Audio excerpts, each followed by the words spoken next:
가족의 그림자 숨겨진 유언장. 한상호는 70의 나이에도 여전히 단정한 모습으로 아침마다 자신의 작은 가게를 열었습니다. 40년 넘게 운영해온 동네 슈퍼마켓이었습니다. 평생을 성실히 일해온 덕분에 집 한 채와 가게, 그리고 노후를 위한 적당한 예금까지 마련할 수 있었습니다. 상호는 자신이 이룬 것들을 보며 뿌듯했습니다. 하지만 2년 전 아내 순자를 먼저 떠나보낸 후 집은 너무나 조용했습니다. 저녁에 가게 문을 닫고 집으로 돌아와도 어서 와라고 맞아주는 사람이 없었습니다. 혼자 차려 먹는 저녁상은 늘 쓸쓸했고 TV 소리만이 정막을 달래주었습니다. 자식들은 모두 성장해서 각자의 삶을 살고 있었습니다. 장남 대식이는 서울에서 작은 회사를 운영하고 있었고 차남 민식이는 공무원으로 부산에서 근무했습니다. 딸 영숙이는 인근 도시에서 남편과 함께 살며 아이들을 키우고 있었습니다. 명절이나 특별한 날이 아니면 얼굴 보기 어려웠습니다. 그런데 최근 들어 자식들이 자주 찾아오기 시작했습니다. 처음에는 아버지를 걱정해서 오는 줄 알았는데 대화의 화제는 늘 비슷했습니다. 아버지 혼자 계시니까 가게 운영이 힘드시죠? 이 집이 너무 크시지 않아요? 요즘 땅값이 많이 올랐다던데. 상호는 점점 불편함을 느꼈습니다. 자식들이 자신의 재산에 관심을 갖는 것 같았기 때문입니다. 하지만 직접 묻기에는 서운하고 그렇다고 모른 척하기에는 너무 노골적이었습니다. 특히 장남 대식이가 아버지 가게 운영 그만하시고 편히 쉬세요. 제가 대신 관리해드릴게요 라고 말할 때마다 묘한 기분이 들었습니다. 어느 일요일 오후 세 자녀가 모두 모인 자리에서 상호는 조심스럽게 물었습니다. 너희들이 자주 오니까 좋긴 한데 혹시 무슨 걱정이라도 있니? 아이들은 서로 눈치를 보며 대답했습니다. 아니에요, 아버지. 그냥 보고 싶어서 왔어요. 하지만 상호는 뭔가 숨기는 것 같다는 느낌을 지울 수 없었습니다. 그날 밤 상호는 아내의 사진을 보며 혼잣말했습니다. 순자야, 아이들이 변한 것 같아. 예전 같지 않아. 사진 속 순자는 여전히 따뜻하게 웃고 있었지만 상호의 마음은 점점 무거워져 갔습니다. 며칠 후 상호의 불안은 현실이 되었습니다. 장남 대식이가 찾아와 직접적으로 말을 꺼낸 것입니다. 아버지, 제가 가게를 물려받아 운영하는 게 어떨까요? 아버지도 이제 쉬실 나이이시고 저도 사업 경험이 있으니까요. 그런데 이틀 후에는 차남 민식이가 와서 전혀 다른 제안을 했습니다. 아버지, 가게는 그만 정리하시고 집을 팔아서 나눠 갖는 게 어떨까요? 요즘 부동산 가격이 좋으니까 팔면 꽤 될 거예요. 아버지는 작은 아파트에서 편하게 지내시고요. 일주일 후에는 딸 영숙이가 남편과 함께 와서 또 다른 이야기를 했습니다. 아버지, 우리 집으로 오세요. 아이들도 할아버지 보고 싶어하고 제가 모시는 게 맞죠. 요양원 같은 데는 보낼 수 없어요. 하지만 영숙이의 남편이 아버지 예금, 통장 관리는 저희가 해드릴게요 라고 덧붙이는 것을 들으며 상호는 마음이 착잡했습니다. 자식들 사이에 미묘한 경쟁이 시작되었습니다. 대식이는 가게는 제가 계속 운영할 수 있으니까 가장 합리적이라고 주장했고, 민식이는 부동산을 현금화해서 공평하게 나누는 게 맞다고 맞섰습니다. 영숙이는 돈보다 아버지를 직접 모시는 게 효도라며 자신의 정당성을 내세웠습니다. 어느 날 저녁 세 자녀가 모두 모인 자리에서 갈등이 폭발했습니다. 형은 사업 망한 적도 있으면서 무슨 가게 운영? 너는 공무원이면서 돈에 그렇게 밝히냐? 언니는 시집살이 힘들다고 하면서 아버지까지 이용하려고? 서로를 비난하는 말들이 오갔고 상호는 듣고 있기 괴로웠습니다. 그만해. 상호가 큰 소리로 외쳤습니다. 너희들이 이런 식으로 싸우는 걸 보니 마음이 아프다. 돈이 그렇게 중요하니? 자식들은 잠시 조용해졌지만 각자의 속셈은 여전했습니다. 그날 밤 상호는 잠을 이루지 못했습니다. 평생 정성으로 키운 자식들이 자신의 재산만 바라보는 모습이 너무 충격적이었습니다. 순자야, 우리 아이들이 이런 아이들이었나? 내가 뭘 잘못했을까? 아내의 빈자리가 더욱 크게 느껴지는 밤이었습니다. 며칠 후에도 자식들의 방문은 계속되었지만 이제는 서로 견제하며 경쟁하는 모습만 보였습니다. 상호는 깊은 실망감에 빠져들었습니다. 자식들의 다툼으로 마음고생을 하던 상호에게 더 큰 시련이 찾아왔습니다. 며칠째 속이 메스꺼우고 식욕이 없어서 병원을 찾았는데 정밀검사 결과가 충격적이었습니다. 담당 의사는 조심스럽게 입을 열었습니다. 상호씨, 간암입니다. 그것도 상당히 진행된 상태예요. 얼마나 남았나요? 상호의 목소리가 떨렸습니다. 의사는 안타까운 표정으로 대답했습니다. 적극적으로 치료해도 6개월 정도로 보입니다. 나이를 고려하면 수술보다는 완화 치료가 더 나을 것 같습니다. 상호는 하늘이 무너지는 기분이었습니다. 아내를 먼저 떠나보낸 슬픔도 채 가시지 않았는데 이제 자신도 시간이 얼마 남지 않았다는 현실이 받아들여지지 않았습니다. 더욱 괴로운 것은 이 사실을 자식들에게 어떻게 말해야 할지 몰랐다는 점이었습니다. 집으로 돌아오는 길에 상호는 많은 생각에 잠겼습니다. 자식들에게 말하면 더 재산 싸움이 심해지지 않을까? 아니면 동정심으로 나를 대하게 될까? 어떤 상황도 원치 않았습니다. 진심으로 자신을 걱정해주는 자식들의 모습을 보고 싶었지만 요즘의 모습을 보면 기대하기 어려웠습니다. 병원에서 받은 진통제를 먹으며 상호는 혼자 병과 싸우기 시작했습니다. 가게 일도 예전처럼 할 수 없어서 영업시간을 줄였습니다. 단골 손님들이 사장님, 요즘 많이 피곤해 보이세요 라고 걱정해 주었지만 상호는 나이가 드니까 그렇다며 대충 넘겼습니다. 자식들은 아버지의 변화를 전혀 눈치채지 못했습니다. 여전히 재산 문제에만 관심이 있었고 아버지가 왜 말이 적어졌는지, 왜 자주 피곤해하는지에 대해서는 관심이 없었습니다. 오히려 아버지가 나이 드시니까 빨리 결정하셔야 해요 라며 더 재촉했습니다. 상호는 점점 외로워졌습니다. 몸은 아픈데 마음을 터놓을 사람이 없었습니다. 밤에는 통증 때문에 잠을 제대로 잘 수 없었고 낮에는 자식들의 전화나 방문에 신경 써야 했습니다. 순자야, 나도 곧 너한테 갈 것 같아. 그런데 아이들 걱정이 돼. 진통제의 도움으로 겨우 일상을 유지하던 상호였지만 점점 몸이 약해져가는 것을 느꼈습니다. 그럼에도 자식들에게는 차마 말할 수 없었습니다. 그들이 진심으로 자신을 걱정해주기를 바랐지만 지금 상황에서는 불가능해 보였습니다. 어느 날 오후 상호는 서랍을 정리하다가 아내가 남긴 낡은 편지 봉투를 발견했습니다. 순자가 생전에 중요한 게 있으니 나중에 꼭 봐달라고 했던 것이 기억났습니다. 당시에는 별것 아니라고 생각했는데 지금 상황에서 보니 뭔가 의미가 있을 것 같았습니다. 편지 봉투를 열어보니 순자의 친필로 쓰인 편지와 함께 유언장이 들어있었습니다. 편지부터 읽어본 상호는 눈물이 핑 돌았습니다. 여보, 내가 먼저 가게 되면 이 편지를 읽어보세요. 우리 아이들이 걱정돼요. 돈 때문에 사이가 나빠질까봐. 순자는 편지에서 자식들에 대한 걱정을 털어놓았습니다. 대식이는 사업 욕심이 많고 민식이는 현실적이고 영숙이는 가정 형편이 어려워요. 각자 사정이 있겠지만 그것 때문에 형제가 원수가 되면 안 되잖아요. 아내의 예리한 통찰력에 상호는 감탄했습니다. 유언장을 펼쳐보니 더욱 놀라운 내용이 적혀 있었습니다. 나 김순자는 우리 집안의 모든 재산에 대해 다음과 같은 조건을 답니다. 세 자녀가 서로 화목하고 아버지를 진심으로 모실 때만 재산을 상속받을 수 있습니다. 만약 재산 때문에 다투거나 아버지를 소홀히 한다면 모든 재산은 사회에 기부하겠습니다. 상호는 깜짝 놀랐습니다. 순자가 이런 깊은 생각을 하고 있었다니. 평소에 아이들 싸우는 것만큼 속상한 건 없다고 하던 아내의 말이 떠올랐습니다. 유언장 마지막 부분에는 이런 글이 적혀 있었습니다. 여보, 이 조건을 아이들에게 알려주세요. 그래야 아이들이 진짜 소중한 게 뭔지 깨달을 거예요. 편지를 다시 읽어보니 순자의 마음이 고스란히 전해져 왔습니다. 우리가 평생 모은 재산도 중요하지만 그보다 더 중요한 건 가족의 사랑이에요. 아이들이 그걸 잊지 않았으면 좋겠어요. 순자는 마지막까지 가족을 생각하고 있었던 것입니다. 상호는 한참을 편지를 들여다보며 눈물을 흘렸습니다. 순자야, 네가 그렇게 생각하고 있었구나. 나도 어떻게 해야 할지 몰랐는데. 아내의 유언장은 현재 상황에 대한 명확한 해답을 제시해주는 것 같았습니다. 그날 밤 상호는 아내의 편지를 여러 번 읽어봤습니다. 순자의 지혜로운 판단과 가족에 대한 깊은 사랑을 다시 한번 확인할 수 있었습니다. 이제 어떻게 해야 할지 알겠어. 순자야, 고마워. 상호는 아내의 뜻을 따르기로 마음먹었습니다. 며칠 후 상호에게 충격적인 소식이 전해졌습니다. 동네 부동산 중개업소 사장이 찾아와서 댁 아드님들이 가게 매매 문의를 하셨는데 혹시 파실 생각이 있으신가요? 라고 물어본 것입니다. 상호는 믿을 수 없었습니다. 자식들이 자신 몰래 가게를 팔려고 했다는 것이었습니다. 더 자세히 알아보니 상황은 더욱 충격적이었습니다. 장남 대식이가 아버지가 연세도 많으시고 건강이 안 좋으셔서 가게 정리를 생각하고 계신다며 시세를 알아본 것이었습니다.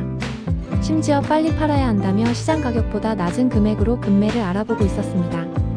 상호는 즉시 대식이에게 전화를 걸었습니다. 대식아, 네가 우리 가게를 팔려고 했다는 게 정말이냐? 대식이는 당황하며 대답했습니다. 아, 아버지. 그게 그냥 시세는 알아본 거예요. 혹시라도 해서요. 하지만 상호는 이미 모든 것을 알고 있었습니다. 나는 가게를 팔 생각이 없다고 했잖니. 그런데 왜 내 허락도 없이 그런 일을? 상호의 목소리는 떨리고 있었습니다. 배신감과 분노 그리고 깊은 실망감이 밀려왔습니다. 40년 넘게 운영해온 소중한 가게를 자식이 몰래 팔려고 했다는 사실이 견딜 수 없었습니다. 그날 오후 상호는 극심한 스트레스로 인해 갑자기 쓰러졌습니다. 다행히 가게 앞을 지나던 이웃이 발견해서 병원으로 급히 옮겨졌습니다. 응급실에서 연락을 받은 자식들이 모두 달려왔습니다. 의사는 자식들에게 상황을 설명했습니다. 아버님이 간암 말기 상태입니다. 상당히 진행된 상태이고 오늘 쓰러진 것도 스트레스가 큰 원인인 것 같습니다. 자식들은 충격에 빠졌습니다. 아버지가 이렇게 아픈 줄 전혀 몰랐던 것입니다. 아버지 왜 말씀 안 하셨어요? 영숙이가 울먹이며 물었습니다. 하지만 상호는 고개를 돌렸습니다. 너희들한테 뭘 말하겠니? 내 재산에만 관심 있는 너희들한테. 상호의 말에 자식들은 할 말을 잃었습니다. 민식이가 조심스럽게 말했습니다.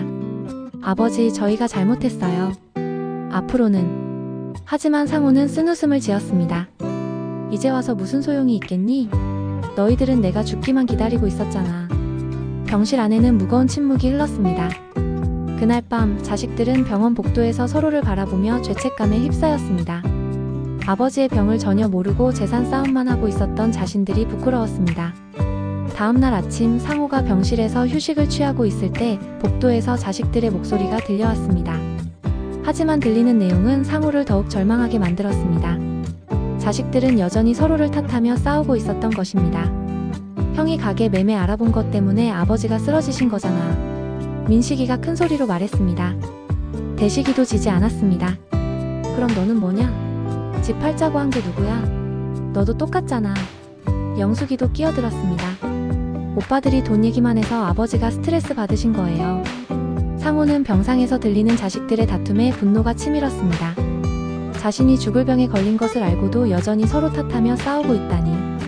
상호는 힘을 내어 일어나 복도로 나갔습니다. 너희들 지금 뭐 하는 거냐? 상호의 목소리가 복도에 울려 퍼졌습니다. 자식들은 깜짝 놀라며 아버지를 바라봤습니다. 아버지, 병실로 들어가세요. 저희가 그냥. 하지만 상호는 더욱 분노에 찬 목소리로 말했습니다. 너희 어머니가 유언장을 남겼다. 상호가 큰 소리로 외쳤습니다. 자식들은 순간 조용해졌습니다. 어머니는 너희들이 화목할 때만 재산을 물려주라고 하셨어. 그런데 너희들 지금 모습 좀 봐라. 서로 원수처럼 싸우고 있잖니. 상호는 계속해서 말했습니다. 너희 어머니의 마지막 뜻을 이렇게 짓밟을 거냐? 돈이 그렇게 중요하냐? 가족보다? 자식들은 아무 말도 할 수 없었습니다. 아버지의 분노와 실망이 얼마나 깊은지 처음으로 깨달았습니다. 아버지. 영숙이가 눈물을 흘리며 다가갔지만 상호는 고개를 저었습니다. 이제 됐어. 나는 너희들한테 더 이상 기대하지 않겠다. 어머니 유언장대로 모든 재산은 사회에 기부할 거야. 그 말을 듣고 자식들은 충격에 빠졌습니다. 하지만 이상하게도 재산을 잃을지도 모른다는 걱정보다는 아버지의 실망한 모습이 더 마음 아팠습니다. 그제야 자신들이 얼마나 잘못했는지 깨닫기 시작했습니다. 상호는 병실로 돌아가며 마지막으로 말했습니다. 너희들끼리 더 싸우고 싶으면 마음대로 해라. 나는 이제 지쳤어. 병실 문이 닫히자 복도에는 정적만이 흘렸습니다. 자식들은 서로를 바라보며 처음으로 자신들의 행동을 돌아보기 시작했습니다. 그날 밤 세 자녀는 처음으로 진솔한 대화를 나누었습니다. 각자의 욕심과 이기심을 인정하고 아버지에게 얼마나 상처를 드렸는지 반성했습니다. 일주일 후 상호는 퇴원을 했습니다. 자식들은 교대로 아버지를 돌보겠다고 했지만 상호는 혼자 지내겠다고 고집했습니다. 그렇게 며칠이 지났을 때 동네 복지관에서 작은 음악회가 열린다는 소식을 들었습니다. 복지관 직원이 상호를 찾아와 말했습니다. 어르신들이 함께 노래하는 시간인데 참여해보시는 게 어떨까요? 요즘 많이 우울해 보이셔서요. 상호는 처음에는 거절했지만 고인이 된 부인분이 좋아하셨던 노래도 부를 예정이라는 말에 마음이 움직였습니다. 음악회 당일 상호는 오랜만에 정장을 차려입고 복지관으로 향했습니다. 생각보다 많은 사람들이 모여 있었고 분위기도 따뜻했습니다. 진행자가 이제 추억의 노래를 함께 불러보겠습니다 라고 말하며 그리운 금강산을 시작했습니다. 상호는 그 노래를 들으며 순자를 떠올렸습니다. 순자가 생전에 집안일을 하면서 자주 흥얼거리던 노래였습니다. 여보, 이 노래 참 좋지 않아? 라며 상호에게 함께 부르자고 했던 기억이 났습니다. 어느새 상호의 눈에서 눈물이 흘러내렸습니다. 그때 뒤쪽에서 익숙한 목소리들이 들렸습니다. 돌아보니 세 자녀가 모두 와 있었습니다. 대식이, 민식이, 영숙이가 조용히 들어와 아버지 뒤에 서 있었습니다. 자식들의 얼굴에도 눈물이 고여 있었습니다. 음악회가 끝난 후 상호는 자식들을 보며 놀랐습니다. 너희들이 어떻게 여기를? 영숙이가 대답했습니다. 아버지가 어디 가시는지 알아봤어요. 함께하고 싶어서요. 상호는 복잡한 심정이었습니다. 복지관을 나서는 길에 대식이가 조심스럽게 말했습니다. 아버지, 저희가 정말 잘못했어요. 돈에만 눈이 멀어서 정작 중요한 걸 놓쳤네요. 민식이도 덧붙였습니다. 어머니 유언장 말씀도 충격이었어요. 어머니가 저희를 그렇게 걱정하고 계셨다니.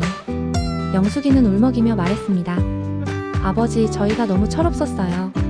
아버지가 아프신 것도 모르고 재산 얘기만. 정말 죄송해요. 세 자녀는 진심으로 사과했습니다.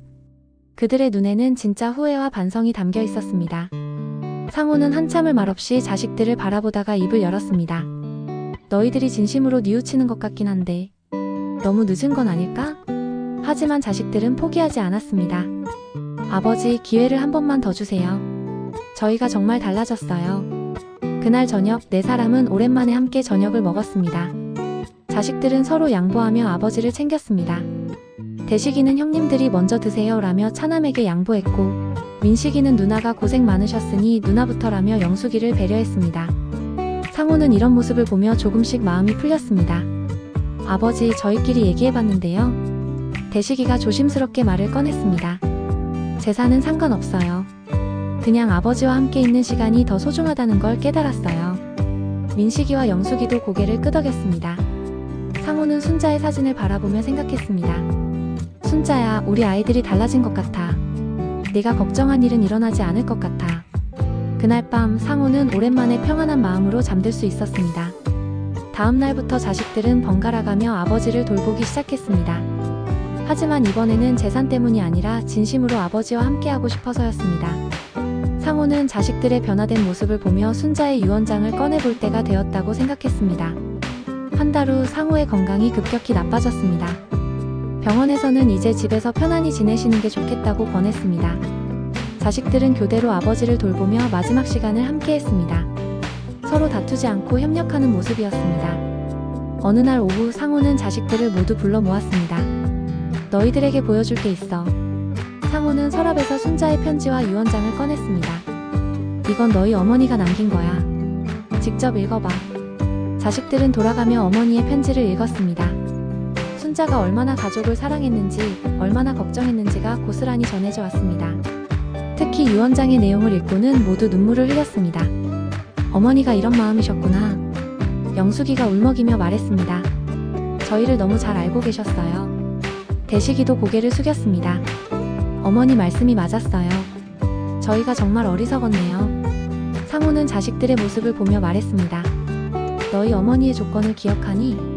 가족이 화목할 때만 재산을 물려준다고 했잖아. 자식들은 긴장했습니다. 하지만 상호의 다음 말은 예상과 달랐습니다. 요즘 너희들 모습을 보니 어머니가 원하던 대로 화목해진 것 같아. 그러니 유언장대로 재산을 너희들에게 물려주겠다. 자식들은 기뻐하기보다는 아버지의 건강이 더 걱정되었습니다. 아버지, 재산은 상관없으니까 건강만 회복하세요. 상호는 흐뭇한 미소를 지었습니다. 이제야 너희들이 진짜 내 자식들 같구나. 그리고 각자에게 당부했습니다. 대식아, 너는 가게를 물려받되 동생들과 상의해서 운영해라. 민식아, 너는 현실적이니까 형을 도와줘. 영수가, 너는 가족의 화목을 위해 노력해다오. 며칠 후 상호는 가족들이 지켜보는 가운데 평안히 눈을 감았습니다. 마지막 순간까지 자식들의 손을 잡고 있었고 얼굴에는 만족스러운 미소가 떠올라 있었습니다. 순자야, 우리 아이들이 화목해졌어. 이제 마음 놓고 갈 수 있어. 상호의 장례식에는 많은 사람들이 찾아왔습니다. 40년간 동네에서 성실히 살아온 그의 인품을 보여주는 것이었습니다. 자식들은 서로 협력해서 장례를 치렀고 하나도 다투지 않았습니다. 장례를 마친 후 자식들은 아버지의 뜻에 따라 가게를 다시 열었습니다. 하지만 단순한 슈퍼마켓이 아니라 부모님을 기리는 공간으로 꾸몄습니다. 한쪽 벽에는 부모님의 사진과 함께 가족의 사랑이 가장 소중합니다 라는 문구를 걸어두었습니다. 대식이는 가게 운영을 맡았지만 중요한 결정은 항상 동생들과 상의했습니다. 민식이는 주말마다 와서 가게 일을 도왔고 영숙이는 부모님 제사와 가족 모임을 챙겼습니다.